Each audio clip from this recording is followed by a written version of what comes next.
আ হ্যাঁ দর্শক বন্ধুরা, আপনারা একদম ঠিকই শুনেছেন। তো কেন এরকমটা হলো চলুন জেনে নেওয়া যাক। আশিক ওয়াশরুমের দরজা খুলে রেখেই গোসল করছিল। কাপড় চোপড় চেঞ্জ করার সময় হঠাৎ করেই দরজাটা খুলে যায়। সচরাচর তার রুমে কেউ আসে না, এমনকি তার রুমে আসার কোনো প্রয়োজনও পড়ে না, তাই সে সবসময় রুমের দরজা খোলা রাখে। কিন্তু আজকে এরকম একটা অঘটন ঘটে যাবে সেটা সে কল্পনাও করেনি। যখনই সে কাপড় চোপড় খুলে রেখে শুকনো কাপড় গায়ে দেবে, তখনই দরজা খুলে যায় আর প্রিয়াঙ্কা এসে সেখানে উপস্থিত হয়। তো ভিউয়ার্স, চলুন দেখা যাক কি হয়। আরে নির্লজ্জ অসভ্য ইতর মার্কা ছেলে গোসল করছে, তাও আবার ওয়াশরুমের দরজা খোলা রেখে। আশিক তখন আর কোনো কথা না বলে দুম করে ওয়াশরুমের দরজাটা লাগিয়ে দিল। তারপর কাপড় চোপড় চেঞ্জ করে রুমে চলে আসে। রুমে এসে আর ওই মেয়েটাকে দেখতে পেল না, তাই সে দৌড়ে ড্রয়িং রুমে চলে আসলো আর তার ভাবিকে ডাকতে শুরু করলো। ভাবি, ওই ভাবি, কই তুমি? তাড়াতাড়ি একবার এখানে আসো। কি হয়েছে? এভাবে চেঁচাচ্ছ কেন? ভাবি, আমাদের বাড়িতে মনে হয় পেতনি এসেছে। এসব তুমি কি বলছো? তোমার কি মাথা খারাপ হয়ে গেছে নাকি? আমাদের বাড়িতে পেতনি কোথা থেকে আসবে? আমাদের বাড়িতে তো আমরাই থাকি, এখানে মানুষ বসবাস করে। ততক্ষণে প্রিয়াঙ্কা এসে সেখানে উপস্থিত হলো আর সে তার বড় বোনকে উদ্দেশ্য করে বলতে লাগলো। কিন্তু আপু, আমার তো মনে হয় না তোদের বাড়িতে মানুষজন থাকে। ততক্ষণে আশিক প্রিয়াঙ্কার দিকে ফিরে তাকায়। প্রিয়াঙ্কাকে দেখে সে বলতে থাকে, আরে ভাবি, এইটা হলো সেই পেতনি। এই পেতনিটা কোথা থেকে এসেছে বলেন তো? আমি ওয়াশরুমে ফ্রেশ হচ্ছিলাম, তখনই ধুম করে দরজা খুলে ভিতরে ঢুকে পড়ল আর আমার সব কিছুই দেখে নিল। আশিকের মুখ থেকে এই কথা শুনে আশিকের ভাবি হেসেই কুটি কুটি হচ্ছে। আশিক ওয়াশরুমের দরজা খোলা রেখে ফ্রেশ হয়, এটা তার ভাবি জানতো না।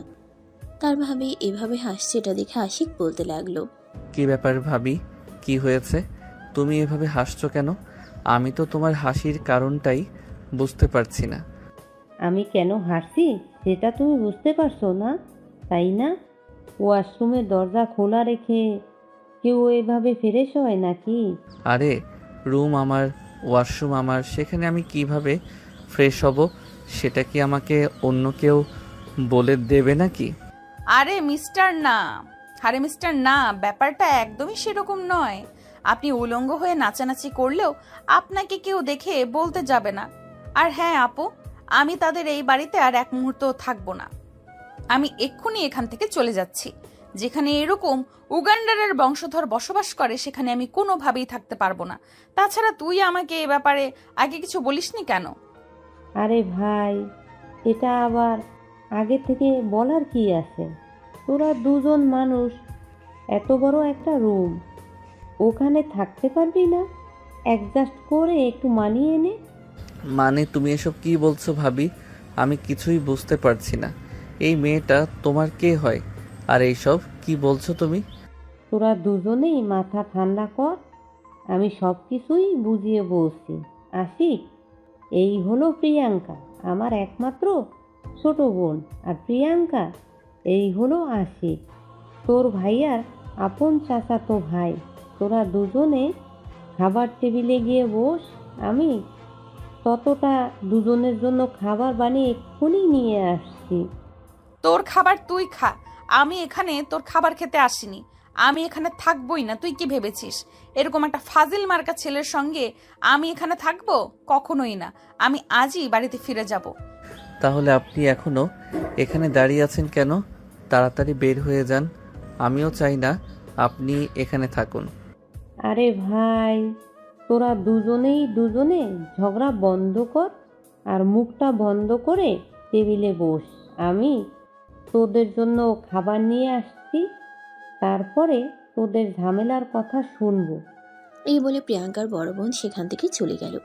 এদিকে প্রিয়াঙ্কা সোফার উপর ধপাস করে বসে পড়ল। তখনই আশিক আবারও প্রিয়াঙ্কাকে বলতে লাগলো, কি সমস্যা আপনার? এখানে উড়ে এসে জোরে বসেছেন কেন? আপনি কি যাওয়ার জন্য পৃথিবীতে আর কোনো জায়গা পেলেন না নাকি? এই ছেলে, তোকে দেখে তো ভদ্র বলেই মনে হয়, কিন্তু তোর ব্যবহার এরকম চামচিকের মতো কেন? আমার সঙ্গে একদম খারাপ আচরণ করার চেষ্টাও করবেন না আপনি। আমাকে চামচিকে বললেন কেন? তোকে দেখে এমন মনে হয়েছে তাই বললাম। তুই আমার দিকে এমন ভাবে হা করে তাকিয়ে আছিস কেন? মনে হচ্ছে তো চোখ দিয়ে আমাকে গিলে খাবি। আপনার চেহারা দেখে তো মনে হয় আপনি খুবই মিষ্টি একটা মেয়ে। আর আমার সঙ্গে এরকম পেতনির মতো আচরণ কেন করছেন? আমি মিষ্টি মানুষের সঙ্গে মিষ্টি আচরণ করি, আর তোর মতো ফাজিলদের সঙ্গে এরকম আচরণ করি। তোদের সঙ্গে এর চাইতে ভালো আচরণ যায় না। এই বলে তারা দুজন সেখানে কথা কাটাকাটি করছিল। ততক্ষণে প্রিয়াঙ্কার বড় বোন সেখানে এসে হাজির হলো আর তাদের দুজনকে ধমক দিয়ে বলতে লাগলো, তোদেরকে না বললাম এইসব প্যাচাল বন্ধ দিয়ে খাবার টেবিলে গিয়ে বসতে? আমি তোদের জন্য খাবার নিয়ে এসেছি, চুপচাপ দুটো বসে খেয়ে নে। এই বলে প্রিয়াঙ্কার বড় বোন আশিক আর প্রিয়াঙ্কা দুজনকে খাবার টেবিলে নিয়ে গেল আর তাদের দুজনকে খাবার খেতে দিল। প্রিয়াঙ্কা খাবার খেয়ে আবারও সোফায় এসে বসলো আর তারপর তার বোনকে বলতে লাগলো, আপু, তোদের বাড়িতে তো 2টা বেডরুম। এই ছেলেটা এক রুমে থাকে আর অন্য রুমে তোরা থাকিস, তারপরও কেন আমাকে এখানে ডেকে এনেছিস? হ্যাঁ, তুই একদম ঠিকই বলেছিস, কিন্তু আমরা যে রুমটাতে থাকি এই রুমটা মোটামুটি আমাদের জন্য পারফেক্ট।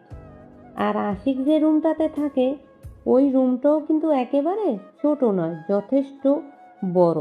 তাই তোরা দুজন ওই রুমে থাকবি। আপু, আমি তো দেখছি তোর মাথা সত্যিই খারাপ হয়ে গেছে। এই ছেলেটাকে সঙ্গে নিয়ে আমি এক রুমে থাকবো, তাও আবার একই বিছানায়। আরে ভাই, তোদের দুজনকে একই রুমে থাকতে কে বলেছে? আমি তোর ভাইয়ের সঙ্গে এ ব্যাপারে কথা বলেছি। তোর ভাইয়া বলেছে তুই বিছানায় থাকবি আর আশিক ফ্লোরে ঘুমাবে। তাও সম্ভব না, আমি এই ছেলেটার সঙ্গে থাকতে পারবো না। আমি বাড়িতে ফিরে যাচ্ছি, আর আব্বুকে গিয়ে বলে দিস আমি এখানে পড়াশোনা করব না। এই বলে প্রিয়াঙ্কা বাড়ি থেকে বের হয়ে চলে যাচ্ছিল।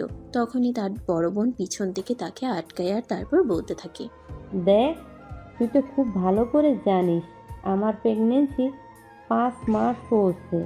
আমি বাড়ির সেরকম কোনো কাজকর্ম করতে পারি না, তাই আব্বুকে বলে অনেককে বুঝিয়ে সাজিয়ে তোকে এখানে আসার ব্যবস্থা করেছি। আর এখন যদি তুই চলে যাস তাহলে আমার কি হবে বল শুনি? সেটা তো আমি বলতে পারবো না। তোর যদি এতই লোকের প্রয়োজন হয় তাহলে তুই একটা কাজের মেয়ে রেখে দে, কিন্তু আমি এখানে থাকতে পারবো না, আমি চলে যাব। আচ্ছা ঠিক আছে, তোর ভাইয়া বাসায় আসুক, তারপর দেখি কি করা যায়। তুই এখন একটু ঠান্ডা হয়ে বস। প্রিয়াঙ্কার বড় বোন প্রিয়াঙ্কাকে নিয়ে নিজের রুমে চলে গেল। এদিকে আশিক খাওয়া দাওয়া করে নিজের রুমে এসে বিশ্রাম করতে লাগলো।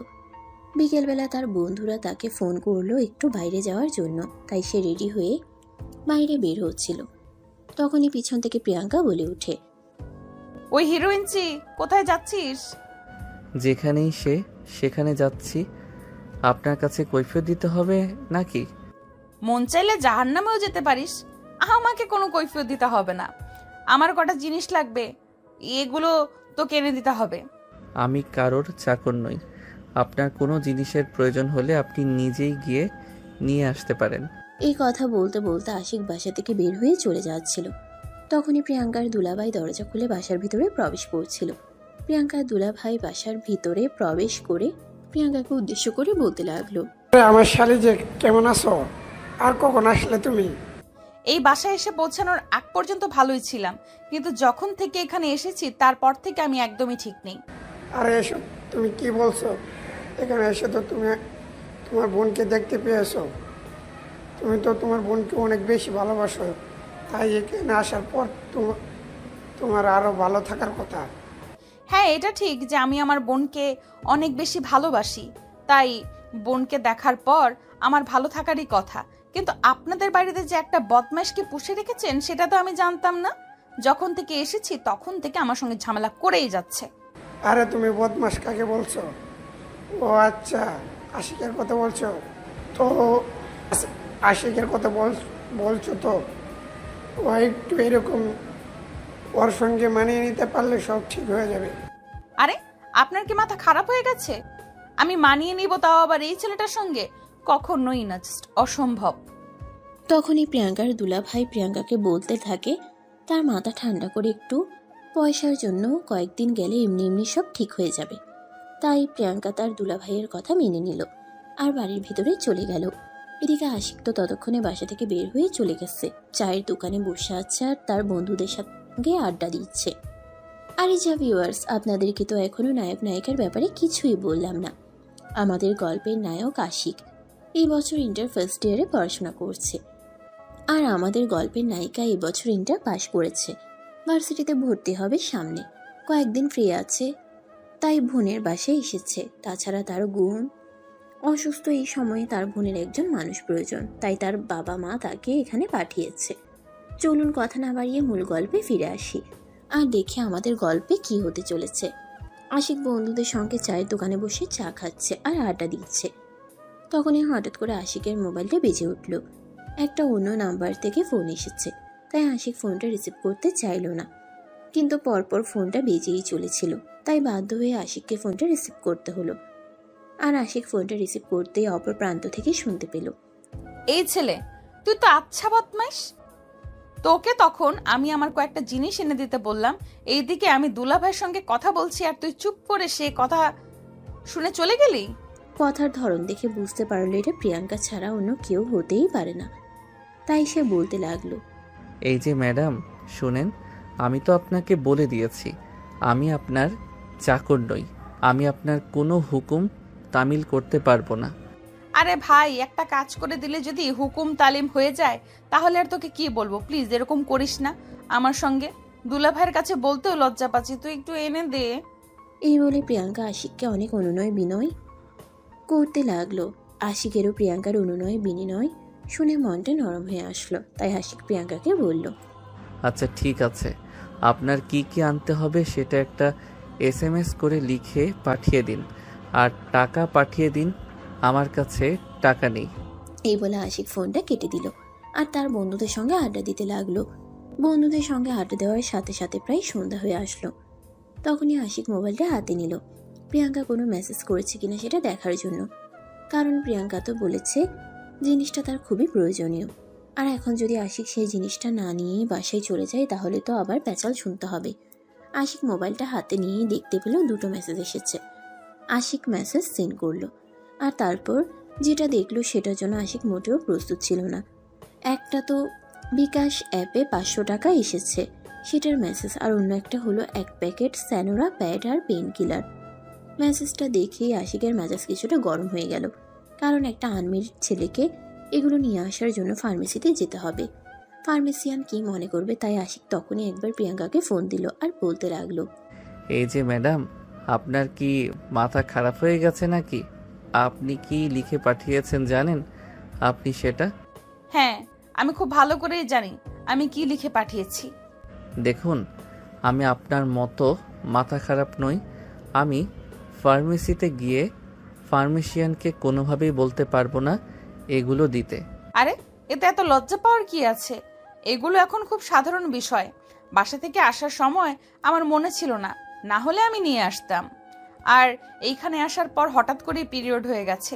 সে আপনার তাই কিছু হয়েছে, আপনি কেন এসব কথা আমাকে বলে কোনো লাভ নেই।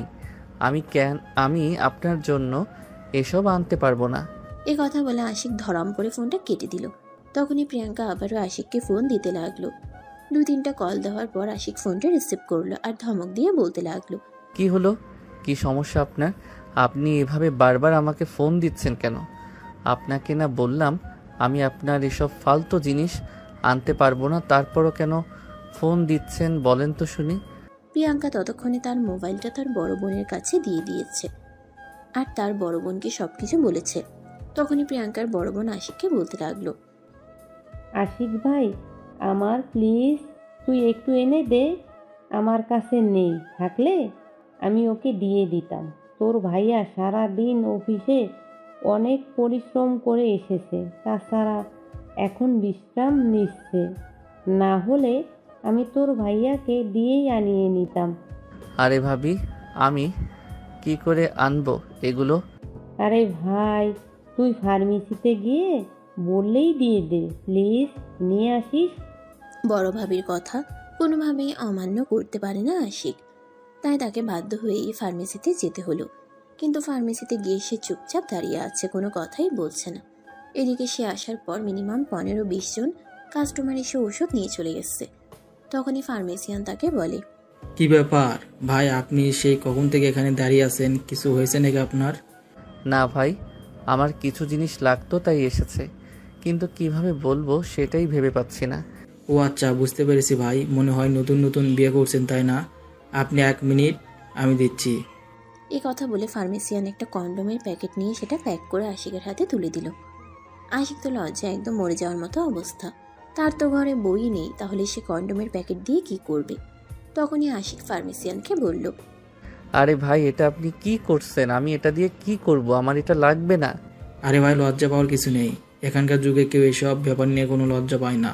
ও হ্যাঁ, এটার দাম 150 টাকা। আরে ভাই প্লিজ ট্রাই টু আন্ডারস্ট্যান্ড, আমার এটা লাগবে না, আর আমার ঘরে কোনো বউ নেই। আশিকের এই কথা শুনে একদম আকাশ থেকে পড়লো আর তারপরেই বলতে লাগলো, আরে ভাই, আপনি তো আমাকে বললেন আপনার কিছু জিনিস লাগবে, আর সেটা আপনি বলতে পারছেন না, তাই তো আমি ভাবলাম আপনার হয়তো এটাই লাগবে। আরে ভাই, কোনো মানুষের কোনো একটা জিনিস লাগবে বলে যে এটা লাগবে, এটা আপনারা কোন হাদিসে পেয়েছেন? আচ্ছা ভাই, ঠিক আছে, ভুলটা আমার হয়েছে, কিন্তু এখন তো অন্তত আপনি এটা বলুন যে আপনার কি লাগবে। আপনি সেই 1 ঘন্টা ধরে আমার ফার্মেসির সামনে দাঁড়িয়ে আছেন। কিন্তু তখন আশিক চুপচাপ হয়েই ওখানে দাঁড়িয়ে থাকে, কোনো কথাই বলে না। আশিকের এরকম অবস্থা দেখে একদম বিরক্ত হয়ে যাচ্ছিল ফার্মেসিয়ান। কিছুটা বিরক্ত এই আশিককে বলল, আরে ভাই, আপনার যদি কোনো কিছু লাগে তাহলে বলেন, আর তা না হলে দয়া করে এখান থেকে বিদায় হন, আমার এসব ভালো লাগছে না। আশিক তখন আর কোনো উপায়ান্তর না পেয়ে নিজের মোবাইলটা বের করে মেসেজটা ফার্মেসিয়ানকে দেখালো। আর তখনই ফার্মেসিয়ান বলতে লাগলো, আরে ভাই, আপনারা পারেনও বটে, এটুকু একটা জিনিস চাইতে এতক্ষণ সময় নিতে হয় নাকি?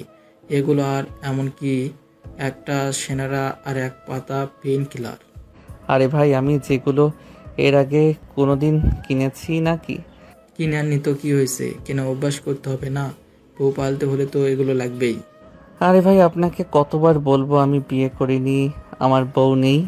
তখনই ফার্মেসিয়ান একটু মুচকি হাসি দিয়ে বলতে লাগে, বিয়ে করেনি তো কি হয়েছে? ছেলে মানুষ হয়ে যখন জন্ম নিয়েছেন তখন বিয়ে তো করতেই হবে, তাই 2 দিন আগে আর পরে অভ্যাস করে নেওয়াটা ভালো। আশিক তখন আর কোনো উত্তর না দিয়ে সেখান থেকে চুপচাপ চলে গেল। মাঝে এসে কলিং বেল চাপ দিতেই প্রিয়াঙ্কা এসে দরজা খুলে দেয়। আশিককে দেখা মাত্র এসে বলতে থাকে, এই যে মিস্টার, তোকে যে জিনিসগুলো নিয়ে আসতে বলেছিলাম, তুই সেই জিনিসগুলো নিয়ে এসেছিস তো? এই কথাটা বলা মাত্রই আশিক ঔষধের প্যাকেটটা প্রিয়াঙ্কার হাতে তুলে দিয়ে বলল, সমস্যা আপনার বলেন তো? আপনি কি আমাকে নিজের জামাই মনে করেন নাকি এসব জিনিস আপনি আমাকে আনতে বলেছিলেন? এটা শুনে প্রিয়াঙ্কা কিছুটা রেগে যায় আর ধমক দিয়ে বলতে থাকে, নাকে টিপ দিলে তো এখনই দুধ বের হয়ে আসবে, আর তুই কিনা বলছিস আমার জামাই হওয়ার ইচ্ছে জাগে তোর? একদম চটকনা মেরে দাঁতগুলো ফেলে দিব বলে দিলাম এসব ফাজলাম আমার কথাবার্তা বললে। ওরে বাবা, আপনি আমাকে দিয়ে এসব জিনিস আনাতে পারবেন আর আমি এটুকু কথা বলতে পারবো না? আপনি তো আচ্ছা মেয়ে মানুষ। এই বলে আশিক সেখানে আর এক মুহূর্ত দেরি না করে নিজের রুমে চলে গেল। ফ্রেশ হয়ে এসে পড়তে বসলো। এদিকে রাতের খাবার আজ প্রিয়াঙ্কা নিজের হাতে রান্না করেছে। তার বোন অসুস্থ বলে কথা, এখানে এসেছে সে বোনের সেবা করার জন্য। আর এখন যদি বোনের সেবা করতে না পারে তাহলে বিষয়টা কেমন দেখায় না? প্রিয়াঙ্কা সবার জন্য খাবার তৈরি করে সবাইকে খাবার টেবিলে ডেকে নিল। আশিক খাবার মুখে দিয়ে বুঝতে পারলো এটা তার ভাবির হাতের রান্না নয়। ঠিক তখনই আশিক ভাবিকে বলতে লাগলো, কি ব্যাপার ভাবি, তুমি তো জানোই আমি তোমার হাতের আর আমার আম্মুর হাতের রান্না ছাড়া খাবার খেতে পারি না, তাহলে তুমি সব কিছু জেনে শুনে অন্য কাউকে দিয়ে রান্না করালে কেন? আশিকের ভাবি কিছু বলতে যাবে তার আগেই আশিকের বড় ভাই আশিককে উদ্দেশ্য করে বলতে লাগলো, দেখ প্রিয়াঙ্কা কিন্তু এমনিতে অনেক ভালো রান্না করে, তাছাড়া তুই খাবার এখনো মুখে দিসনি, খাবার খেয়ে দেখ, ইনশাল্লাহ ভালো হয়েছে। এরে বাবা রে বাবা, এমনভাবে সাফাই গেছো যেন তোমার শালি নয়, এটা একটা পাক্কা বাবুর্চির হাতের রান্না। দেখো, আমার কিন্তু খাবারগুলো দেখে একটুও মনে হচ্ছে না যে খাবারগুলো খাওয়ার উপযোগ্য। এতক্ষণ ধরে সবকিছু চুপচাপ শুনলেও প্রিয়াঙ্কা আর চুপচাপ রইল না। প্রিয়াঙ্কা বলতে লাগলো, এই যে মিষ্টি, আসলে আমি আপনাকে ধরে বেঁধে এখানে খাবার খাওয়ানোর জন্য নিয়ে আসিনি। আপনার খাবার খেতে ইচ্ছে না হলে চুপচাপ এখান থেকে উঠে চলে যান। আমি কিন্তু আপনাকে একবারের জন্য বলিনি আমার হাতের রান্না করা খাবার আপনাকে খেতেই হবে, তাই আপনি আসতে পারেন। এই বলে প্রিয়াঙ্কা আশিকের সামনে থেকে খাবারের প্লেটটা তুলে নিল। এটা দেখে আশিক কিছুটা রেগে গিয়ে খাবারের টেবিল থেকে উঠে চলে যাচ্ছিল। তখনই তার ভাবি তার হাতটা ধরে ফেলে আর চেয়ারে বসাতে বসাতে প্রিয়াঙ্কাকে উদ্দেশ্য করে বলে, প্রিয়াঙ্কা, তুই আর মানুষ হলি না। তুই এভাবে ছেলেটার সামনে থেকে খাবার প্লেটটা তুলে নিতে পারলি? তুমি আমাকে কেন বলছো? এই ছেলেটাই তো বললো আমার হাতের রান্না খাওয়ার উপযুক্ত নয়, তাহলে যে খাবারটা খাওয়ার উপযুক্ত রয়েছে এটা খাবে কেন? ও তো এমনিতে মজা করে বলছে। আশিক, তুমি বসো, খাবার খেয়ে নাও। যদি খাবার ভালো না লাগে কাল থেকে তোমার জন্য আমি রান্না করে দেব। এখানে ভালো মন্দের কোনো কথা আসছে না। ভাবি, খুব ভালো করেই জানো আমি সবার হাতের রান্না খাই না। তুমি নিজে আমার জন্য রান্না করে দেবে। এই বলে আশিক খাবার খাওয়া শুরু করলো। তখনই পাশ থেকে প্রিয়াঙ্কা বলতে লাগলো, এতই যখন অন্যের হাতের রান্না খেতে সমস্যা, তাহলে নিজে রান্না করে খেয়ে নিলে তো পারেন, তাহলে তো আর কাউকে জ্বালাতন করতে হয় না। প্রিয়াঙ্কার এই কথা শুনে আশিক কিছুটা রেগে গেল আর তার ভাইয়াকে বলতে লাগলো, ভাইয়া, তুমি আমাকে এই কথাগুলো শোনানোর জন্য এখানে নিয়ে এসেছিলে? আরে তুই তো অযথাই রেগে যাচ্ছিস। প্রিয়াঙ্কা কি এমন আর বললো? তাছাড়া প্রিয়াঙ্কার হাতের রান্না খাবার অনুপযোগী নয়। তুই আগে খাবারটা খা, তাইলেই বুঝবি। আশিক তখন আর তার ভাইয়ার মুখের উপর কোনো কথা বলল না, চুপচাপ খাবার খেতে শুরু করলো। প্রথম খাবারের লোকমাটা মুখে দিতেই সে তো একদম অবাকের চূড়ান্ত সীমানায় পৌঁছে গেল। এটা খাবার নাকি অমৃত সেটাই বুঝতে পারছে না। একজন মানুষের হাতের রান্না এতটা টেস্টি হতে পারে এটা আশিকের আগে কোনোদিন দেখেনি। তখনই আশিক প্রিয়াঙ্কাকে বলে, এই যে, আপনি কি আবার খাবারে কিছু মিশিয়েছেন নাকি? দেখুন, একদম ফালতু কথা বলবেন না। আমি তো আপনাকে পরিষ্কার করেই বলে দিয়েছি, আমার হাতের রান্না করা খাবার খেতে যদি আপনার ইচ্ছে না করে তাহলে আপনি আমার হাতে রান্না করা খাবার খাবেন না, কিন্তু অযথাই ফালতু কথা বলবেন না। তখনই আশিক প্রিয়াঙ্কাকে বলে, আরে, আমি একদম ফাইজলামো করছি না, যা সত্য তাই বলছি। আপনার হাতের রান্না এত মজা হতে পারে এটা আমি ভাবতেই পারিনি। সত্যি খাবারটা অনেক মজা হয়েছে। এরপরে আর কোনো উত্তরের অপেক্ষাই না করেই আশিক খাবার খেতে শুরু করলো। একদম গপাও গপ করে খাচ্ছে, যেন এক সপ্তাহ কোনো খাবার খায়নি। সবাই অবাক হয়ে আশিকের দিকে তাকিয়ে আছে। খাওয়া শেষ হলে হাত ধুয়ে তারপর বলতে লাগলো, হ্যাঁ ভাইয়া, তুমি একদম ঠিক কথাই বলেছ। তোমার শালির হাতের রান্না জাস্ট অসাম। হ্যাঁ, সেটা তো আমি তোকে আগেই বলেছিলাম। তুই আগে খাবারটা খেয়ে তো দেখ, তারপর যদি তোর খাবার পছন্দ না হয় তাহলে খাওয়ার দরকার নেই। এদিকে আশিক আজ খাবার এতটাই খেয়ে ফেলেছে যে বাকি মানুষ কি খাবে তার কোনো চিন্তাই করেনি। কারণ বাসায় 4 জন মাত্র মানুষ, তার এই 4 জনের জন্যই ভাত রান্না করা হয়েছে। কিন্তু আশিক একাই অর্ধেকের বেশি খাবার খেয়ে ফেলেছে। ওইদিকে যতটা খাবার আছে ততটা খাবার দিয়ে 3 জন ঠিক মতো খেতে পারবে না। তাই প্রিয়াঙ্কা তার দুলাভাইকে বলতে লাগলো, দুলাভাই, আপনি একটু ওয়েট করেন, আমি আবারও খাবার তৈরি করে নিয়ে আসছি। না প্রিয়াঙ্কা, সেটার কোনো প্রয়োজন হবে না। যেটুকু খাবার আছে চলো আমরা 3 জন ভাগ করে খেয়ে নিই। এখন আর এত রাতে কোনো খাবার রান্না করতে হবে না। প্রিয়াঙ্কার বড় বোন তখন খাবারটা তাদের 3 জনের প্লেটে সমান করে ভাগ করে নিল। আর তারপর খাবার খেয়ে তারা 3 নিজেদের রুমে ঘুমাতে চলে গেল। এদিকে প্রিয়াঙ্কা রুমে এসেই দেখতে পেল আশিক অনেকক্ষণ আগে বিছানায় শুয়ে ঘুমিয়ে গেছে। প্রিয়াঙ্কা আশিককে ঘুম থেকে ডেকে তোলার চেষ্টা করলো, কিন্তু আশিক কোনোভাবেই ঘুম থেকে উঠল না। বাধ্য হয়ে প্রিয়াঙ্কা তার বড় বোনের রুমে গেল আর তাকে বলতে লাগলো, আরে আপু, তোর দেবর তো অনেকক্ষণ আগেই বিছানায় শুয়ে ঘুমিয়ে গেছে। আমি সে কতক্ষণ ধরে ঘুম থেকে ওঠার জন্য ডাকলাম, কিন্তু সে আমার কোনো কথাই শুনলো না। এখন আমি কোথায় ঘুমাবো তুই বলে দে। একটা কাজ কর, একটা দিনের তো ব্যাপার, তুই আজকে ফ্লোরে ঘুমিয়ে নি, কাল আমি একটা ব্যবস্থা করে দেব। তখনই পাশ থেকে প্রিয়াঙ্কার দুলাভাই বলতে থাকে, আরে তোমার কি মাথা খারাপ হয়ে গেছে নাকি? প্রিয়াঙ্কা ফ্লোরে ঘুমাবে? আমি যাচ্ছি, আশিককে ঘুম থেকে ডেকে তুলে ফ্লোরে বিছানায় পেতে দিয়েছি। আশিক ফ্লোরে ঘুমাবে। প্রিয়াঙ্কা আমাদের বাড়ির মেহমান, এটা ভুলে যেও না। এই কথা বলে প্রিয়াঙ্কার দুলাভাই রুম থেকে বের হয়ে পাশের রুমে চলে আসলো। তিনি রুমে এসে দেখতে পেলেন আশিক সত্যি সত্যিই ঘুমিয়ে গেছে। তিনি আশিককে অনেক জোরাজুরি করে ডাকাডাকি করে যখন ঘুম থেকে তুলতে পারলেন না, তখন টেনে নিচে নিয়ে আসলেন। তারপর তিনি প্রিয়াঙ্কাকে বিছানায় গিয়ে শুয়ে পড়তে বললেন। প্রিয়াঙ্কাও তখন আর এক মুহূর্ত দেরি না করে বিছানায় শুয়ে ঘুমিয়ে পড়ল। কারণ সারাদিনের জার্নি আর পরিশ্রমে তার শরীর অনেকটাই ক্লান্ত হয়ে গেছে, তাই এখন বিছানা পেলেই ঘুমাতে পারবে। সকালবেলা ঘুম থেকে উঠে আসে, কি দেখলো সে ফ্লোরে শুয়ে আছে। কিন্তু এটা কিভাবে সম্ভব? একটা মেয়ে মানুষের শরীর এত শক্তি আসলো কোথা থেকে যে তাকে বিছানা থেকে ফ্লোরে রেখে গেছে? চোখ খুলে দেখতে পেল প্রিয়াঙ্কা তখনও বিছানার উপর নিশ্চিন্তে ঘুমাচ্ছে। আশিক তখনই প্রিয়াঙ্কার মুখের উপর এক গ্লাস পানি ঢেলে দিল। প্রিয়াঙ্কা চিৎকার দিয়ে উঠে বসলো।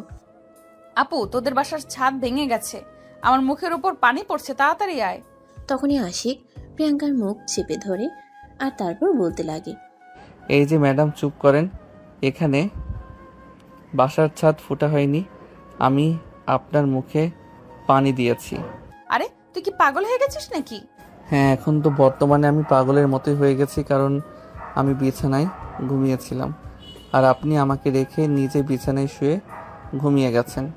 এই ছেলে শোন, তোকে না স্পর্শ করতে আমার কোনো ইচ্ছে নেই। আমি তোকে নিচে নিয়ে যাইনি, দুলাভাই নিজেই তোকে ফ্লোরে নিয়ে গেছে। আমার কথা বিশ্বাস না হলে তুই দুলাভাইকে জিজ্ঞেস করতে পারিস। আমার বইয়েই গেছে জিজ্ঞাসা করতে, কারণ আমি জানি আপনি এই কাজটা করেছেন। ভাইয়া কখনো এমন কাজ করতেই পারে না, কারণ ভাইয়া তো আর আমার শত্রু নয়। এই ছেলে দেখ, তোর সঙ্গে এত ফালতু প্যাচাল পারার কোনো ইচ্ছে আমার নেই, আমার চোখের সামনে থেকে সর। এই কথা বলে প্রিয়াঙ্কা বিছানা থেকে নেমে সোজা ওয়াশরুমে চলে গেল। তারপর ফ্রেশ হয়ে এসে কিচেনে চলে গেল নাস্তা বানানোর জন্য। এদিকে আশিক সকালে নাস্তা শেষ করে রেডি হয়ে কলেজে চলে যায়। কলেজে এসে সেও তখন তাদের পাশে গিয়ে বসলো।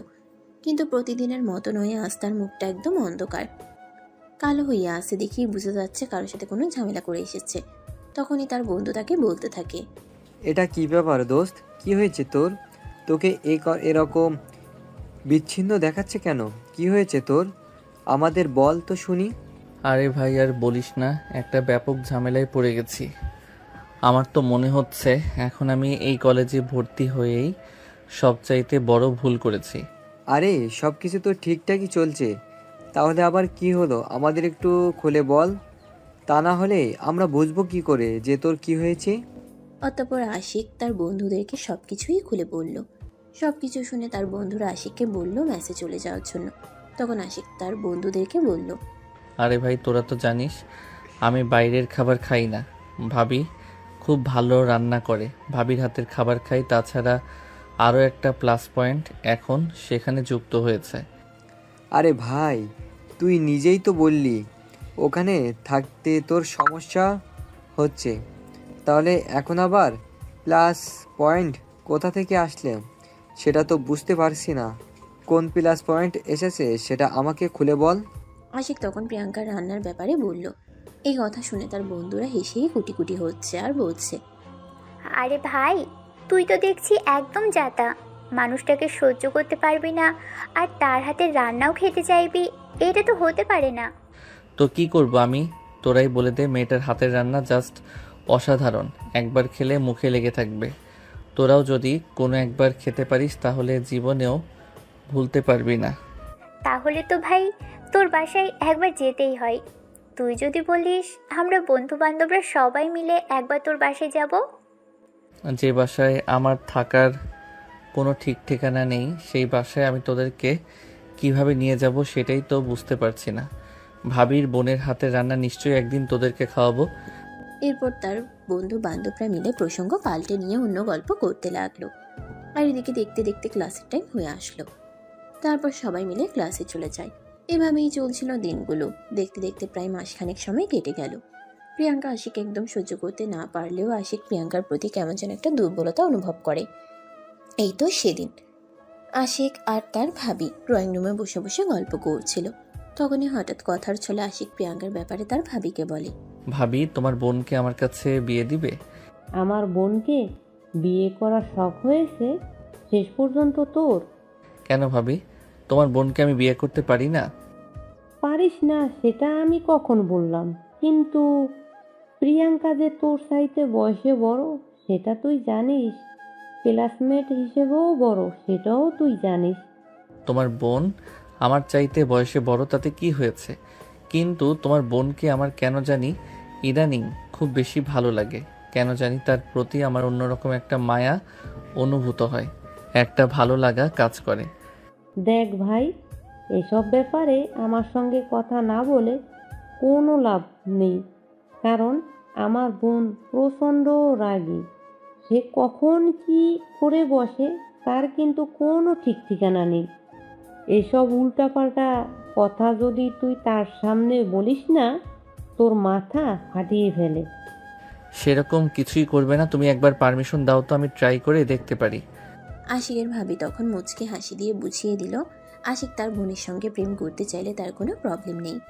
আশিকও তখন কোনো কথা না বলেই সেখান থেকে সোজা রুমে চলে গেল। প্রিয়াঙ্কা তখন মোবাইলে কারোর সঙ্গে কথা বলছিল। আশিক প্রিয়াঙ্কার পিছনে দাঁড়িয়ে অপেক্ষাও করতে লাগলো কখন প্রিয়াঙ্কার কথা বলা শেষ হবে। আরে না, তুমি কোনো চিন্তা করো না, আমি কয়েকদিনের মধ্যেই চলে আসব। তাছাড়া ছুটিও তো শেষ হয়ে গেছে। হ্যাঁ বেবি, তাড়াতাড়ি চলো, আসো। কতদিন হলো তুমি চলে গেছো, কতদিন তোমাকে সামনাসামনি দেখি না, আমার খুব খারাপ লাগে। চিন্তার কোনো কারণ নেই, আমি বললাম তো আমি কিছুদিনের মধ্যেই চলে আসব। নেহাত আপু অসুস্থ, তা না হলে আমি এখানে এতদিন থাকতাম নাকি? হ্যাঁ বেবি, আপুর জন্যই তো খারাপ লাগছে, তা না হলে তো তোমাকে কবেই বলতাম চলে আসার জন্য। যাই হোক, যত তাড়াতাড়ি পারো চলে আসো। এভাবে দুজন প্রায় 10 মিনিট ধরে কথা বলল। আর ঠিক ততটা সময় আশিক প্রিয়াঙ্কার পিছনেই দাঁড়িয়ে রইল। প্রিয়াঙ্কা কথা শেষ করেই পিছন দিকে ফিরে তাকিয়ে একদম ভূত দেখার মতো চমকে গেল আর বলতে লাগলো, আরে কি ব্যাপার, তুই এখানে দাঁড়িয়ে আছিস কেন?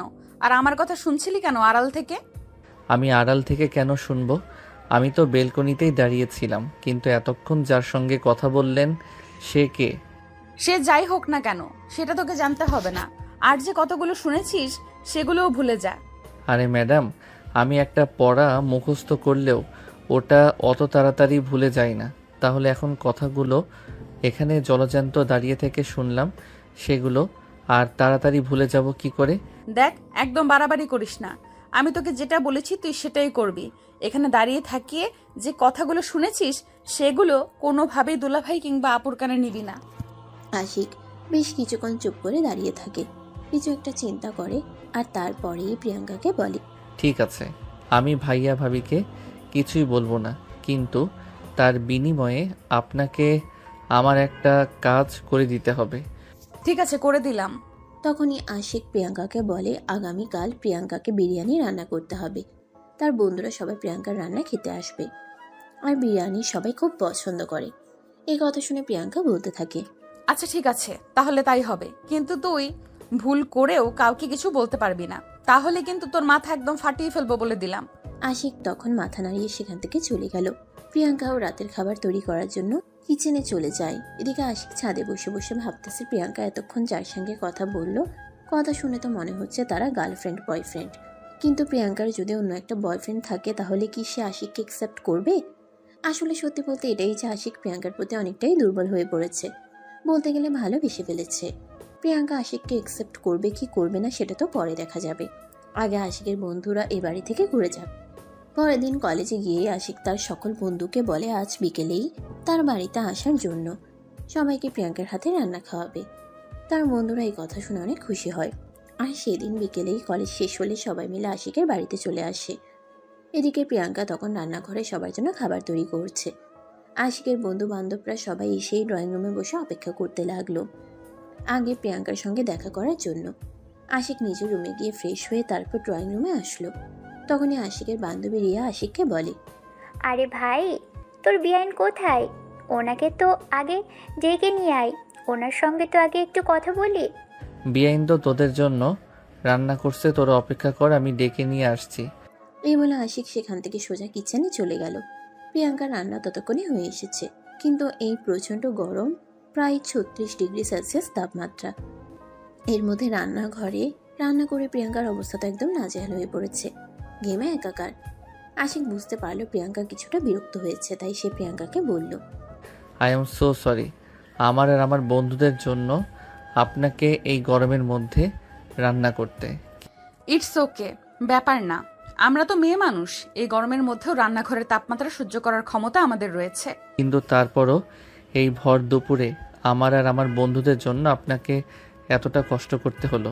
বাই দ্য ওয়ে, আমার বন্ধুরা আপনার সঙ্গে একটু দেখা করতে চাইছে। আপনি কি এখন একটু তাদের সঙ্গে দেখা করতে পারবেন? ঠিক আছে, আমি দেখা করে নেব, একটু ফ্রেশ হয়ে আসি। আশিক তখন আর কোনো কথা না বলে চুপচাপ সেখান থেকে চলে গেল। আর এদিকে প্রিয়াঙ্কা বিরিয়ানির হাঁড়িটা চুলার উপর থেকে নামিয়ে তারপর একটু ফ্রেশ হতে চলে গেল। হাত মুখটা কোনো রকমে ধুয়ে তোয়ালে হাতে নিয়ে হাত মুছতে মুছতেই প্রিয়াঙ্কা ড্রয়িং রুমে চলে আসলো। ড্রয়িং রুমে আসতেই পুরো ড্রয়িং রুম মুহূর্তের মধ্যে স্তব্ধ হয়ে গেল। সবাই হাঁ করে প্রিয়াঙ্কার দিকে তাকিয়ে আছে, যেন এক আজব প্রাণী চিড়িয়াখানা থেকে পালিয়ে এখানে চলে এসেছে। এদের সবার এরকম অবস্থা দেখে আশিক বলে, কি ব্যাপার, কি হয়েছে? তোরা সবাই ওনার দিকে এভাবে কেন তাকিয়ে আছিস? কই না তো, এমনি। আপু তো দেখতে মার্শাল্লাহ অনেক সুন্দর। ধন্যবাদ তোমাদের। বাই দ্য ওয়ে, তোমরা সবাই কেমন আছো? এই তো আপু, আলহামদুলিল্লাহ ভালো আছি। আর এখন আপনাকে দেখে আরও বেশি ভালো আছি। আর মনে মনে এটাই ভাবছি, আপনি যেহেতু দেখতে মার্শাল্লাহ এত সুন্দরী, আপনার হাতের রান্না নিশ্চয়ই অনেক সুস্বাদু। ও, তার মানে আশিক তোমাদেরকে আগেই আমার রান্নার ব্যাপারে বলেছে, তাই না? তবে আমি কিন্তু অতটাও ভালো রান্না করতে পারি না যতটা তোমাদেরকে আশিক বলেছে। আপু, সেটা তো খাবার খাওয়ার পরেই বোঝা যাবে। এখন আপনি আমাদের সঙ্গে বসুন, আপনার সঙ্গে একটু গল্প করি। এই বলে রিয়া প্রিয়াঙ্কাকে টেনে নিয়ে নিজের পাশে বসালো আর তারপর সবাই মিলে গল্প করতে লাগলো। এদিকে দেখতে দেখতে প্রায় বিকেল ঘনিয়ে সন্ধ্যা হয়ে আসছে। তখনই প্রিয়াঙ্কা তাদের সবাইকে ড্রয়িং রুমে বসিয়ে রেখে সবার জন্য খাবার রেডি করে নিয়ে আসলো আর তারপর সবাইকে খেতে দিল। খাবার খেয়ে তো সবাই পুরাই অবাক। এটা কোনো মানুষের হাতের রান্না নাকি অন্য কারো হাতের রান্না সেটাই বোঝা যাচ্ছে না। খাবারটা এতটাই মজা হয়েছে যে উপস্থিত সবার মধ্য থেকে কেউ এরকম খাবার আগে খেয়েছে কিনা তার সন্দেহ আছে। তাই রিয়া বলতে লাগলো, আপু, আপনাকে দেখেই বলেছিলাম আপনার হাতের রান্না অনেক মজা হবে, আর এখন সেটাই দেখছি। সত্যি আপু, আপনার হাতের রান্না অনেক মজা, যেটা না খেলে বুঝতেই পারতাম না। এই বলে সবাই খাবার খেতে শুরু করে। খাবার খাওয়া শেষে এক একজন চিটপটাং হয়ে ড্রয়িং রুমের সোফায় বসে আছে। সন্ধ্যা ঘনিয়ে রাত হতে চলল, কিন্তু কেউ বাড়িতে যাওয়ার নামই করছে না। এটা দেখে আশিক নিজের থেকেই তার বন্ধুদের বলতে লাগে, কি রে ভাই, রাত হতে চলেছে, এবার তো তোরা তোদের বাড়িতে চলে যা। তোরা এতগুলো মানুষ আমাদের বাড়িতে থাকতে দিতে পারবো না। আরে ভাই, খাবারটার একটু কম খাওয়ালেই তো পার্টি আমাদের সবার অবস্থা একদম নাজেহাল হয়ে গেছে। তুই একটা কাজ কর, আমাদেরকে একটু বাড়িতে পৌঁছে দেওয়ার ব্যবস্থা কর, তা না হলে আজ সত্যিই যেতে পারবো না। খাবার খেয়ে আমরা সবাই খুব ক্লান্ত হয়ে পড়েছি। আশিক তখন তা আর কোনো উপায়ান্তর না দেখে তাদের সবাইকে বাড়িতে যাওয়ার ব্যবস্থা করে দিল। এদিকে সবাই চলে যাওয়ার পর প্রিয়াঙ্কা সবকিছু গুছিয়ে রেখে রুমে এসে বসেছে মাত্র, তখনই আশিক রুমে এসে প্রবেশ করলো আর প্রিয়াঙ্কাকে বলতে লাগলো, আমার বন্ধুদের জন্য আজ আপনাকে অনেক কষ্ট করতে হয়েছে। আরে না, সেরকম কোনো ব্যাপার না। ওরা আমার হাতের রান্না খেতে চেয়েছে, আর কেউ খেতে চাইলে তাকে কখনোই না বলতে হয় না। এদিকে বোনের সেবা যত্ন, অন্যদিকে এত গরমের মধ্যেও রান্না বান্না সব করে প্রিয়াঙ্কার একদম ক্লান্ত হয়ে গেছে। বিছানায় শুয়ে সঙ্গে সঙ্গেই ঘুমিয়ে পড়ল। সেদিন রাতে হঠাৎ করেই খুব ঝড় বৃষ্টি শুরু হলো। বিদ্যুৎ চমকাচ্ছিল। প্রিয়াঙ্কা বিদ্যুৎ চমকানোর শব্দ খুব ভয় পায়। হঠাৎ করে যখন মাঝরাতে ঝড় বৃষ্টি শুরু হলো, প্রিয়াঙ্কা খুব ভয় পাচ্ছিল। কি করবে সে কিছুই বুঝতে পারছিল না। এদিকে তার এতটাই ভয় লাগছিল, সে কোনোভাবেই নিজেকে ঠিক রাখতে পারছিল না। তাই রুমের লাইট অন করতে যাবে, তখনই বিদ্যুৎ চলে গেল। প্রিয়াঙ্কা ভয়ে একটা চিৎকার দিয়ে উঠল। প্রিয়াঙ্কার চিৎকারের শব্দ শুনে আশিক ঘুম থেকে জেগে ওঠে। নিজের মোবাইলে টর্চ চালিয়ে দেখতে পায় প্রিয়াঙ্কা ভয়ে একদম কাচুমাচু হয়ে বিছানার এক কোণায় বসে আছে। আশিক প্রিয়াঙ্কার দিকে এগিয়ে গেল আর বলল, কি ব্যাপার, কি হয়েছে? আপনি এভাবে চিৎকার দিলেন কেন? না মানে আসলে আমি বিদ্যুৎ চমকালে খুব ভয় পাই। বিদ্যুৎ চমকানোর শব্দ আমি সহ্য করতে পারি না। আর এইদিকে লাইট অন করতে যাচ্ছিলাম, তখনই হঠাৎ করেই কারেন্ট চলে গেল। ও আচ্ছা, কোনো ব্যাপার না, আমি এখানে বসে আছি, আপনি শুয়ে পড়ুন। এই বলে আশিক বিছানার পাশে বসে রইল আর প্রিয়াঙ্কাকে শুয়ে যেতে বলল। কিন্তু প্রিয়াঙ্কা কোনোভাবেই বিছানায় শুতে যাচ্ছিল না, কারণ ঝড়ের গতি ক্রমশ বেড়েই চলছিল আর খুব জোরে জোরে বাস পড়ছিল। হঠাৎই তাদের বাসার খুব কাছে একটা বাস পড়ল, আর তখনই প্রিয়াঙ্কা চিৎকার দিয়ে আশিককে জড়িয়ে ধরল। এদিকে প্রিয়াঙ্কার ছোঁয়া পেয়ে আশিক নিজের মধ্যে একটা অন্যরকম অনুভূতি অনুভব করছে, কারণ এই প্রথমবার কোনো মেয়ে মানুষ তাকে এভাবে জড়িয়ে ধরেছে। আশিক কি করবে কিছুই বুঝতে পারছিল না। তখনই আবারও একটা বাজ পড়ার শব্দ শোনা যায়। প্রিয়াঙ্কা যেন একদম ছোট বাচ্চার মতো আশিকের বুকের মধ্যে লুকিয়ে যাচ্ছে। আশিক কি করবে কিছুই বুঝতে পারছে না। একে তো মেয়ে মানুষের স্পর্শ, অন্যদিকে ঝড়ের গতি ক্রমশই বেড়েই চলেছে। আশিক প্রিয়াঙ্কাকে নিজের থেকে কিছুটা ছাড়ানোর চেষ্টা করে বলতে লাগলো, আরে আপনি কি করছেন? আমাকে এভাবে জড়িয়ে ধরেছেন কেন? আর একটু ছাড়ুন না প্লিজ, আমার নিঃশ্বাস নিতেও কষ্ট হচ্ছে। চুপ, একদম কথা বলবে না। আমার খুব ভয় লাগছে, প্লিজ তুমি আমাকে একটু শক্ত করে জড়িয়ে ধরো যাতে আমি ভয় না পাই। এই বলে প্রিয়াঙ্কা আরো শক্ত করে আশিককে জড়িয়ে ধরে। আশিক তখন আর কোনো উপায়ন্তর না পেয়ে প্রিয়াঙ্কাকে নিজের বাহুডোরে আগলে নেয়। এদিকে প্রায় 2 ঘন্টা হয়ে গেছে, ঝড় থামার কোনো নামগন্ধ নেই। আশিক কি করবে কিছুই বুঝতে পারছে না। এদিকে ঝড় থামছে না, অন্যদিকে প্রিয়াঙ্কা তাকে এতটাই শক্ত করে জড়িয়ে ধরে আছে যে দুজন দুজনের সঙ্গে একদম আষ্টে পিষ্টে জড়িয়ে আছে। দুজন দুজনের বুকের শব্দ শুনতে পাচ্ছে, কিন্তু এদিকে প্রিয়াঙ্কার কোনো ভ্রুক্ষেপ নেই। সে আশিককে জড়িয়ে ধরে তার বুকে মাথা রেখে নিশ্চিন্তে ঘুমিয়ে গেছে, কিন্তু তার হাত দুটো দিয়ে আশিককে এতটাই শক্ত করে জড়িয়ে ধরে আছে, তার থেকে নিজেকে ছাড়ানোর জন্য আশিক কোনো পথই খুঁজে পাচ্ছে না। তাই সে বাধ্য হয়ে প্রিয়াঙ্কাকে কোলে নিয়ে সেখানেই বসে রইল। সকালবেলা যখন প্রিয়াঙ্কার ঘুম ভাঙলো, তখনই প্রিয়াঙ্কা নিজেকে আশিকের বুকের মধ্যে দেখে আশিককে ধাক্কা মেরে ফেলে দিয়ে চিৎকার দিয়ে বলতে লাগলো, এই তোর বদমাস, তোকে তো আমি এতদিন ভালো মানুষ ভেবেছিলাম, কিন্তু তোর ভিতরে এত কিছু চলে সেটা তো আমি কোনোদিনও ভাবিনি। ওরে বাবা গো, মা গো, মরে গেলাম গো, আমার কোমরটা একদম ভেঙে গেল। তোর কোমর ভাঙুক, যা ইচ্ছা তাই হোক, তাতে আমার কিছু যায় আসে না। তুই আমাকে খাটের উপর গিয়ে এইভাবে জড়িয়ে ধরে বসেছিলি কেন? আরে আপনি আমাকে কেন মেসেজ দেখাচ্ছেন? রাত যখন ঝড় আসলো তখন তো আপনি নিজেই ভয় পেয়ে চিৎকার করছিলেন, আর আমি যখন আপনার কাছে কারণ জিজ্ঞাসা করতে চাইলাম তখন আপনি নিজেই আমাকে জড়িয়ে ধরে বসে থাকতে বলেছিলেন। এদিকে প্রিয়াঙ্কা গতকাল রাতে কি হয়েছে সব ভুলে গেছে, তাই সে প্রচন্ড পরিমাণে রেগে গিয়ে আশিককে বলতে লাগে, দেখ, একদম মিথ্যা কথা বলার চেষ্টাও করবি না। আমি মিথ্যাবাদীদের একদম পছন্দ করি না। আমি খুব ভালোভাবেই বুঝতে পারছি তুই আমার থেকে কিছু একটা সুযোগ নিতে চাইছিস। এই, তুই আবার রাতের বেলা আমার সঙ্গে উল্টাপাল্টা কিছু করিসনি তো? এই বলে প্রিয়াঙ্কা চিৎকার চেঁচামেচি করতে থাকে। প্রিয়াঙ্কার গলার আওয়াজ শুনে তার বড় বোন আর তার দুলা ভাই তাদের রুমে ছুটে চলে আসে, আর সেই প্রিয়াঙ্কাকে জিজ্ঞাসা করতে থাকে, কি ব্যাপার, কি হয়েছে প্রিয়াঙ্কা, এভাবে চিৎকার চেঁচামেচি করছো কেন? তখনই প্রিয়াঙ্কা দুলা ভাইয়ের সামনে গিয়ে দাঁড়ায় আর কান্না করতে করতে বলতে লাগে, দুলা ভাই, আমি আগেই বলেছিলাম এই ছেলেটার চরিত্রে সমস্যা আছে, আর আজ সেটাই হলো। আমি যখন ঘুমিয়েছিলাম তখন এই ছেলেটা আমার ঘুমের সুযোগ নিয়ে আমার সঙ্গে উল্টাপাল্টা কিছু করেছে। আরে এসব তুমি কি বলছো প্রিয়াঙ্কা, তোমার কি মাথা খারাপ হয়ে গেছে নাকি? আশিক আবার তোমার সঙ্গে কি উল্টাপাল্টা করতে যাবে? এই বলে তিনি প্রিয়াঙ্কাকে বোঝাতে চাইলেন, কিন্তু প্রিয়াঙ্কা কোনো কিছুই বুঝতে চাইল না। সে উল্টে আরো কান্নার বেগ বাড়িয়ে দিল আর বলতে লাগলো, আপনাদের এখানে আসাটাই আমার ভুল হয়েছে। আপনি আমার কথাটা বিশ্বাসই করতে চাইছেন না। আপনি এই ছেলেটাকে নিজেই জিজ্ঞাসা করুন না, সকালবেলা যখন আমি ঘুম থেকে উঠলাম তখন সে আমাকে জড়িয়ে ধরে বিছানার উপর ছিল কিনা।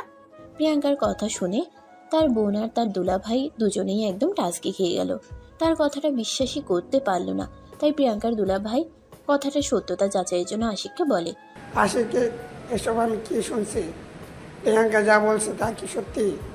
আরে ভাইয়া, তোমার কি মাথা খারাপ হয়ে গেছে? তুমি এই মেয়েটার কথা বিশ্বাস করছো? তুমি তো আমার সম্পর্কে খুব ভালো করেই জানো, তারপরও কেন তুমি আমাকে সন্দেহ করছো? এই বলে আশিক তার ভাইয়া আর তার ভাবিকে সমস্ত সত্য ঘটনা খুলে বলে।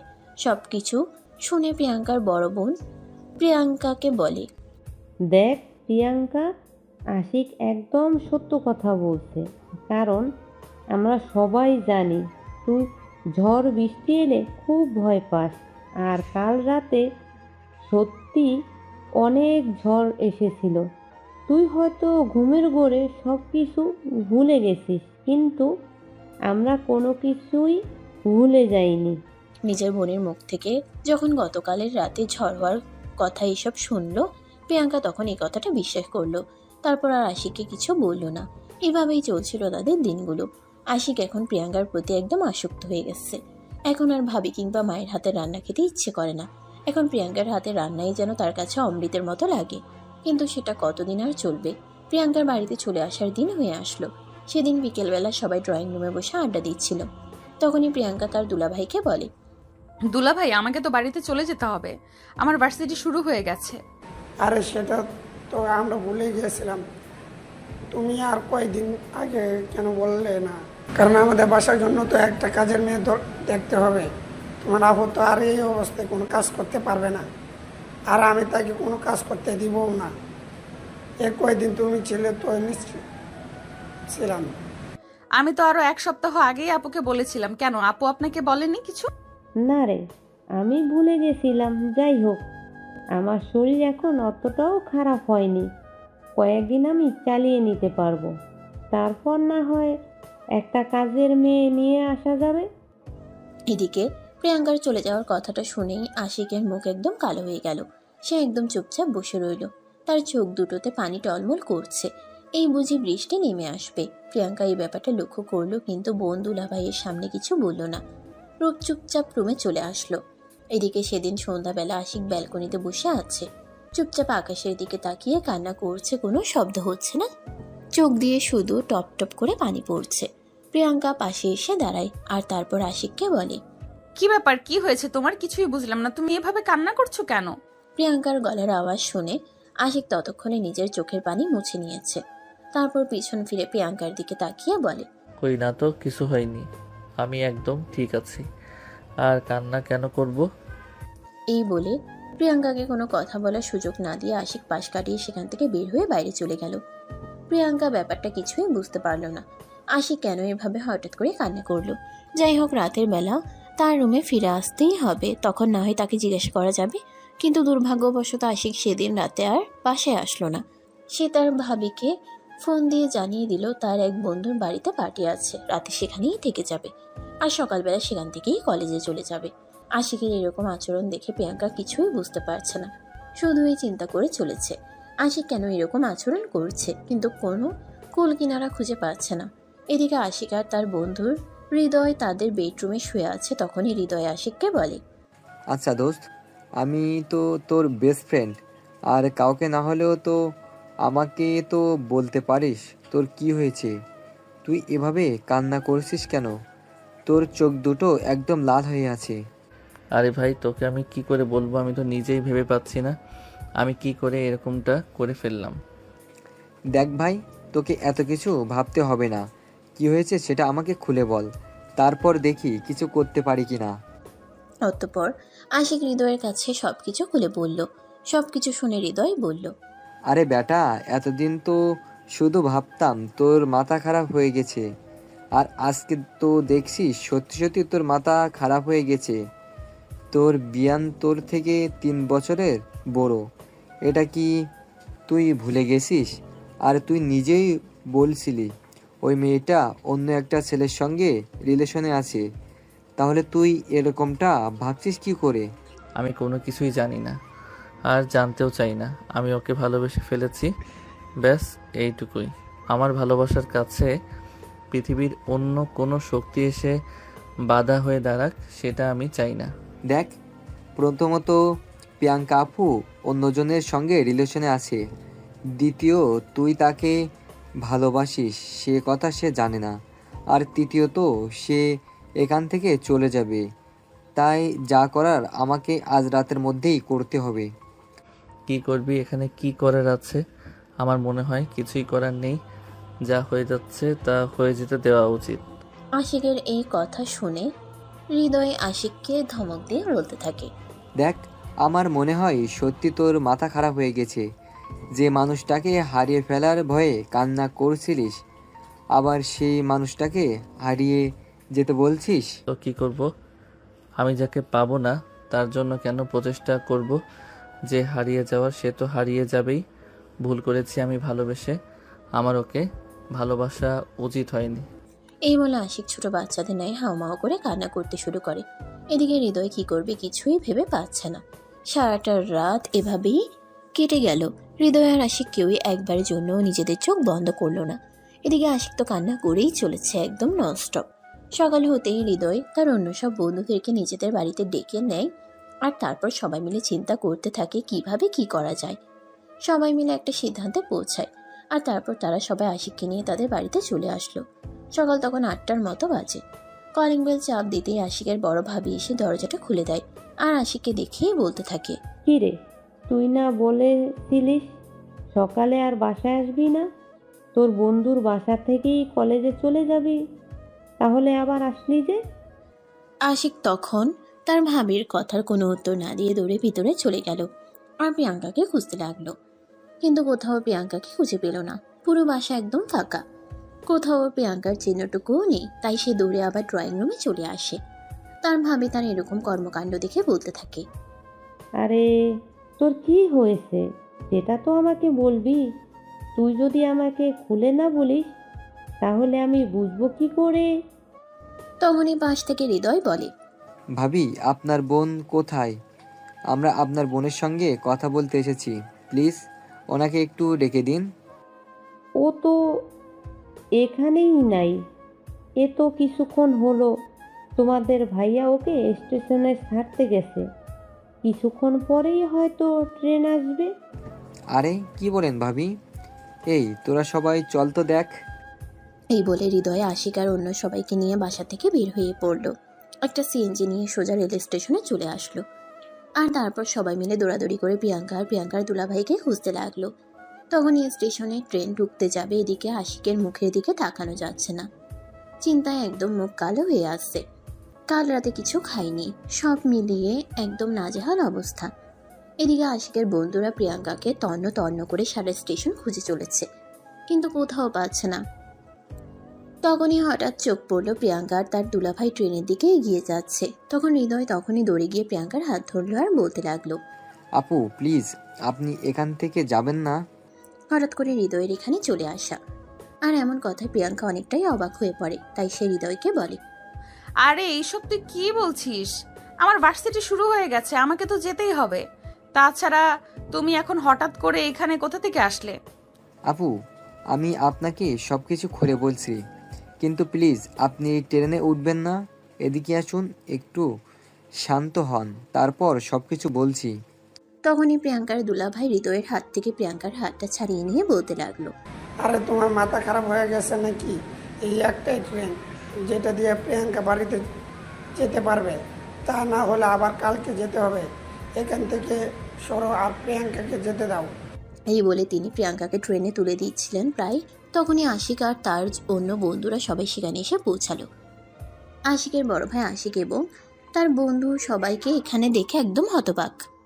তিনি আশিককে বলতে লাগলেন, কিরে কি হয়েছে তোদের? আমি তো কিছু বুঝতে পারছি না। তোরা সবাই এখানে কেন এসেছিস?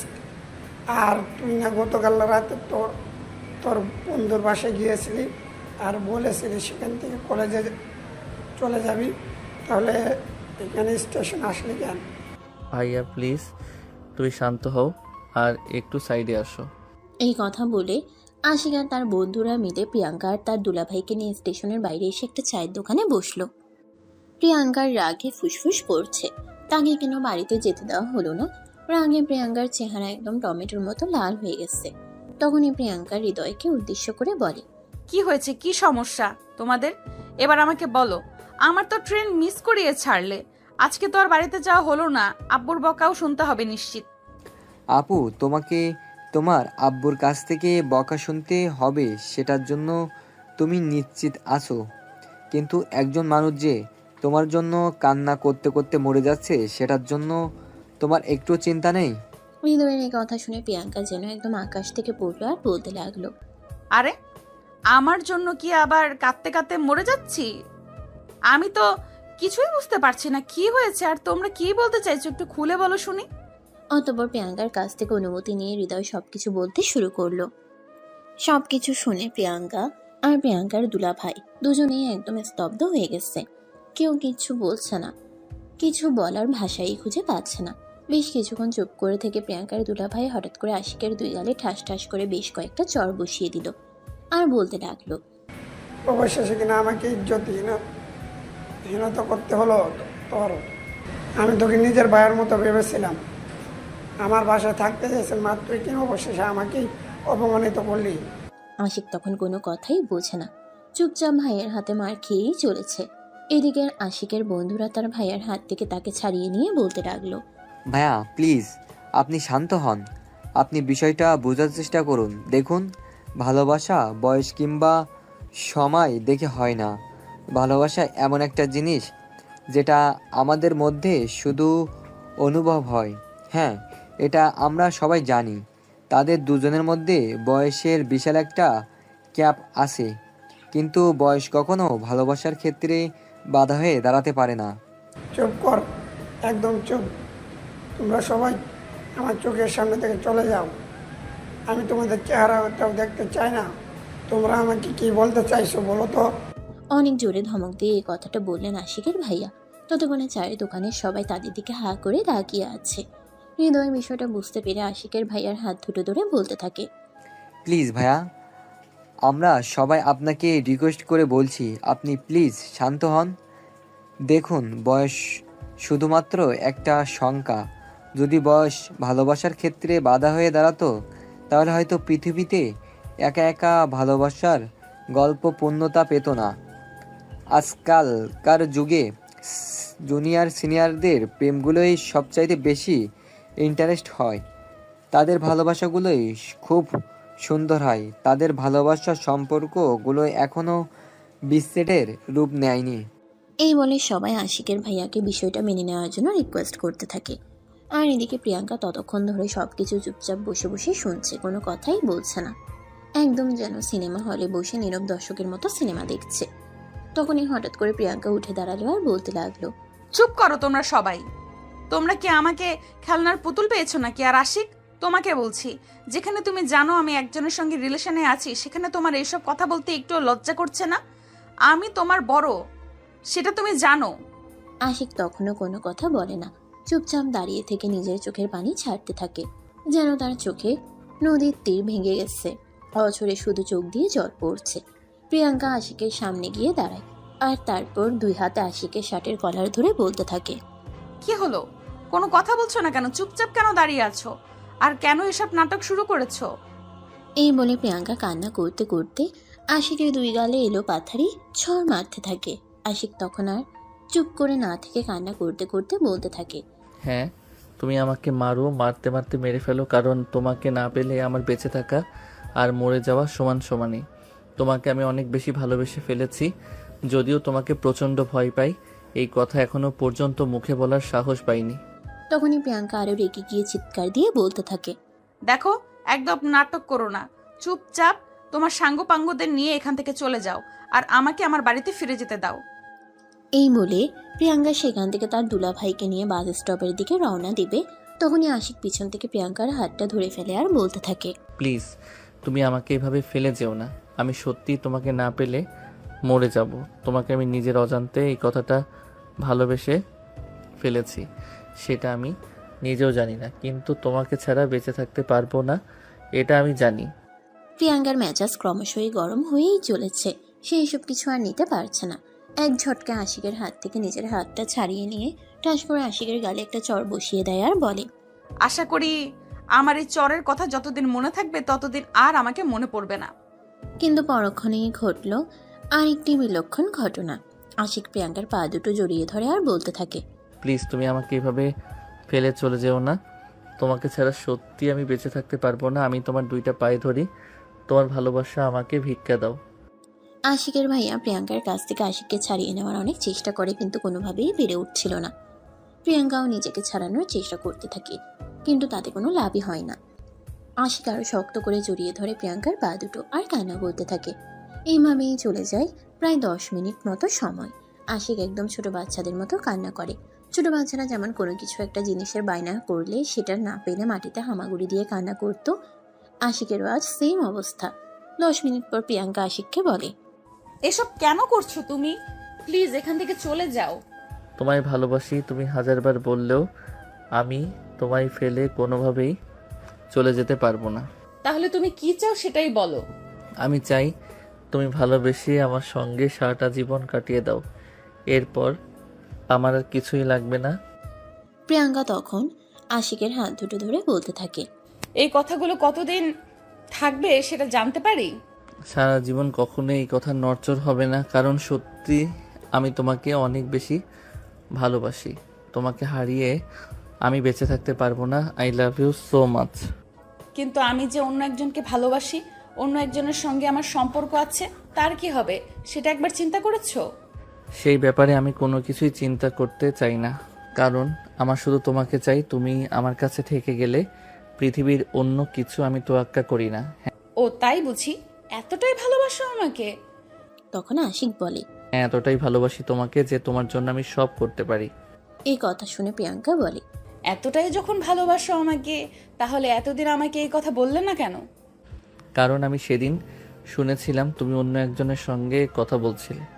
তাছাড়া তুমি আমার ভাবির একমাত্র ধন, তাও আমার সাথে বয়সে বড়, তাই কিভাবে বলবো ভেবে পাচ্ছিলাম না।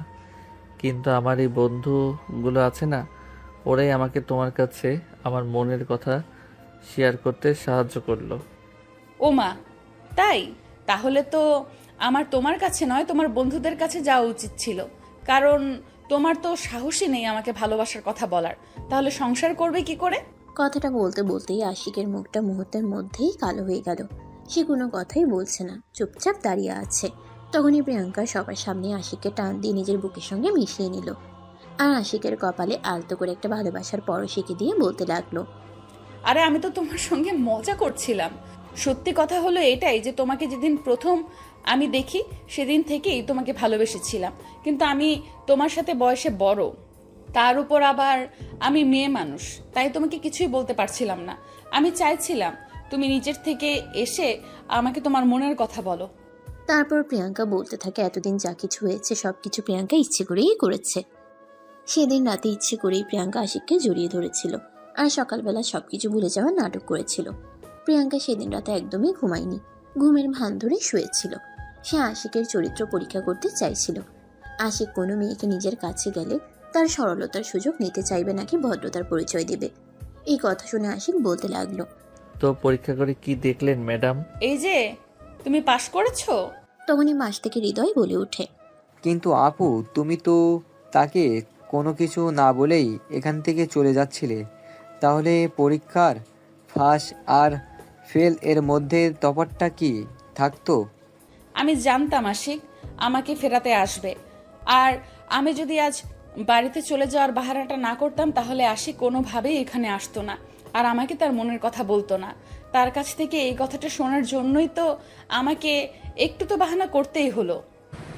সব কিছুই তা বুঝলাম, আমার শ্বশুরমশাই কেনা হয় কোন ব্যাস করলাম, কিন্তু আশিকের কাকা মনিকে কীভাবে রাজি করব? আমি জানি না, যা করার তোমাকেই করতে হবে। তুমি কিভাবে রাজি করাতে সেটা তোমার ব্যাপার। আর এখন তুমি শুনিয়ে নিয়েছো তোমার শ্যালিকাও মনে মনে আমাকে ভালোবাসতো, তাই শ্যালিকার জন্য তো তোমাকে এইটুকু করতেই হবে। হ্যাঁ, সেটা তো একদম তুই ঠিক বলছিস। আমার শালিকার জন্য তো আমি সব কিছু করতে পারি। আচ্ছা, এখন বাসায় চল, তারপর বাসায় বসে ঠান্ডা মাথায় চিন্তা করে সিদ্ধান্ত নেব। এই বলে তারা সবাই মিলে বাসায় চলে আসলো। কলিং বেল চাপতেই অনেক কিছুক্ষণ পরেই প্রিয়াঙ্কার বোন এসে দরজা খুলে দেয়। প্রিয়াঙ্কাকে ফিরে আসতে অনেকটাই অবাক হয়, আর সবচাইতে বেশি অবাক হয় পেছনে দলবল দেখে। কি ব্যাপার প্রিয়াঙ্কা, তুই ফিরিয়ে নিয়ে, তাও আবার এই জনগণকে নিয়ে? প্রিয়াঙ্কা তখন কিছু বলতে যাবে, কিন্তু তার দুলাভাই তাকে কিছুই বলতে দিল না। তিনি নিজে থেকেই সবকিছু প্রিয়াঙ্কার আপুকে খুলে বলে। তারপর সবাই মিলে বসে চিন্তা ভাবনা করে দুই ফ্যামিলিকে কিভাবে বিষয়টা মানানো যাবে এটার চিন্তা করতে থাকে। অবশেষে প্রিয়াঙ্কার আপু আর দুলাভাই মিলে তাদের দুই ফ্যামিলিকে অনেক রিকোয়েস্ট করার পর রাজি করায়, আর তাদের বিয়ের ব্যবস্থা করে দেয়। আজ প্রিয়াঙ্কা আর আশিকের বিয়ের কাজ সম্পন্ন হয়েছে, তাও আবার প্রিয়াঙ্কার বোনের বাসায়। আসলে এই বিষয়টা প্রথমে কেউই মেনে নিতে চাইছিল না, তাই প্রিয়াঙ্কার আপু আর দুলাভাই দুজনে মিলে সিদ্ধান্ত নেয় তারা নিজেরাই আশিক আর প্রিয়াঙ্কার বিয়ের ব্যবস্থা করবে, এবং তারা সেটাই করে। কিন্তু বিয়ের দিন সকালেই দুই পক্ষের গার্ডিয়ান এসে উপস্থিত হয়। তারপর তাদের সম্মতিতেই বিয়ের শুভ কাজ সম্পন্ন হয়। প্রিয়াঙ্কা বলছে সে বাসর ঘরে বসে আশিকের যেন অপেক্ষা করছে, আর এদিকে আশিকের দুষ্টু বন্ধু বান্ধবীরা আশিককে ঘিরে ধরে রেখেছে, কোনোভাবেই তাকে বাসর ঘরে যেতে দিচ্ছে না। এটা দেখে আশিক তাদেরকে বলে, আরে ভাই, তোরাই তো এত কিছু করে আমার ভালোবাসার মানুষটাকে আমার বউ বানিয়ে দিলি, আর এখন তোরাই আমাকে এখানে আটকে রেখেছিস, আমার বউটার কাছে যেতে দিচ্ছিস না। ভাই, তোর জন্য কত কিছু বললাম, এবার আমাদের পাওনাটা আমাদের বুঝিয়ে দে, তাহলে তো আমরা এখান থেকে তোকে যেতে দেই। আশিক তখন তার বন্ধুদের হাতে 10,000 টাকার একটা বান্ডেল তুলে দিয়ে বলে, এই নে, আপাতত এটা নিয়ে বিদায় হও। আর তারপর আবার না হয় কোনো একদিন আমার বউয়ের হাতে রান্না করা স্পেশাল বিরিয়ানি তোদের খাওয়াবো। আরে ভাই, একদিনের কথা কেন বলছিস? আমরা সবাই তোর জন্য কত কষ্ট করলাম। আমরা তো প্রায়ই আসবো ভাবির হাতে রান্না খেতে। সেই দিন খেয়েছিলাম আর আজকেও মুখে স্বাদ লেগে আছে।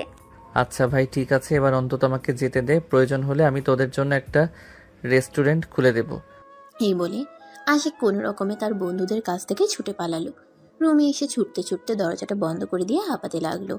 প্রিয়াঙ্কা আশিকের এমন অবস্থা দেখে বিছানা থেকে নেমে এসে আশিকের সামনে দাঁড়ালো আর তারপর বলতে লাগলো, কি ব্যাপার, কি হয়েছে তোমার? তুমি এভাবে হাঁপাচ্ছ কেন? কি হয়েছে? আরে আর বলো না, আমার পাজি মার্কা বন্ধুগুলো কোনোভাবে আমাকে এখানে আসতে দিচ্ছিল না। ওরা আমাকে আটকে রাখতে চাইছিল। ওদের কাছ থেকে কোনো রকমে ছুটে চলে আসলাম। আরে বাবা, জীবনে প্রথমবার বিয়ে করেছি বলে কথা, তোরা আমাকে বউয়ের কাছে আসতে দিচ্ছিস না? আশিকের এমন কথা শুনে প্রিয়াঙ্কা হেসেই কুটি কুটি হচ্ছে।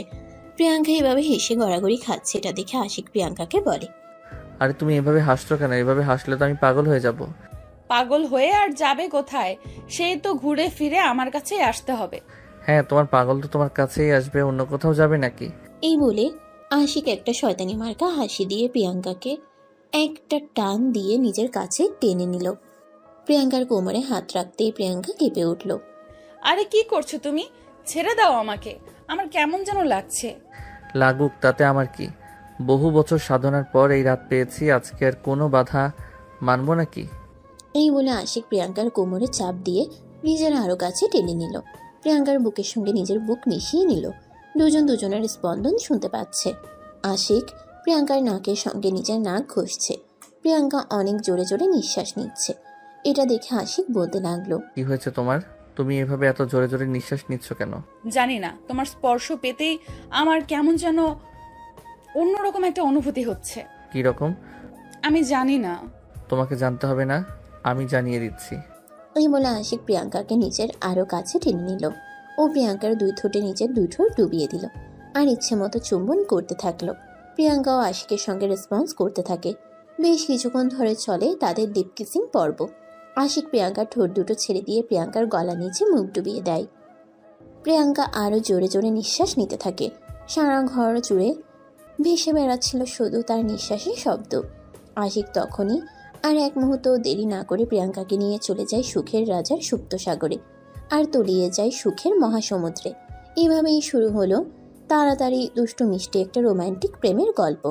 সুপ্রিয় ভিউয়ার্স, আমাদের আজকের গল্পটা এই পর্যন্তই ছিল। গল্পটা আপনাদের কাছে কেমন লেগেছে ছোট্ট একটা কমেন্টে জানাবেন। ভালো লাগলে লাইক, কমেন্ট এন্ড শেয়ার করে পাশেই থাকবেন। ধন্যবাদ সবাইকে।